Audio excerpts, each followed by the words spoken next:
নির্বাচনের আগে আইনশৃঙ্খলা পরিস্থিতিতে সন্তুষ্ট নন বিএনপি মহাসচিব মির্জা ফখরুল ইসলাম আলমগীর। সকালে ঠাকুরগাঁওয়ে নিজ বাসভবনে সাংবাদিকদের তিনি বলেন, যে হারে রাজনৈতিক ব্যক্তিদের উপর হামলা ও খুনের ঘটনা ঘটছে, বিশেষ করে বিএনপির নেতাকর্মীরা টার্গেট হচ্ছেন, তা উদ্বেগজনক। তার অভিযোগ, সরকার এ বিষয়ে কার্যকর কোনো পদক্ষেপ নেয়নি।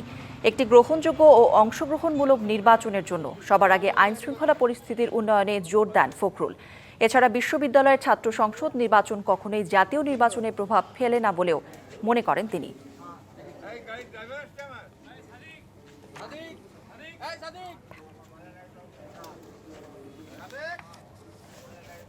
আইন শৃঙ্খলা পরিস্থিতি যেটা দাঁড়িয়েছে সেটাতে আমি আপনার খুব সন্তুষ্ট হতে পারছি না। কারণ যে হারে রাজনৈতিক নেতৃবৃন্দকে খুন করা হচ্ছে, বিশেষ করে আমাদের দলের অনেক কয়েকজন নেতাকে হত্যা করা হয়েছে, খুন করা হয়েছে, আমরা এটা তীব্র নিন্দা জানিয়েছি, ক্ষোভ জানিয়েছি।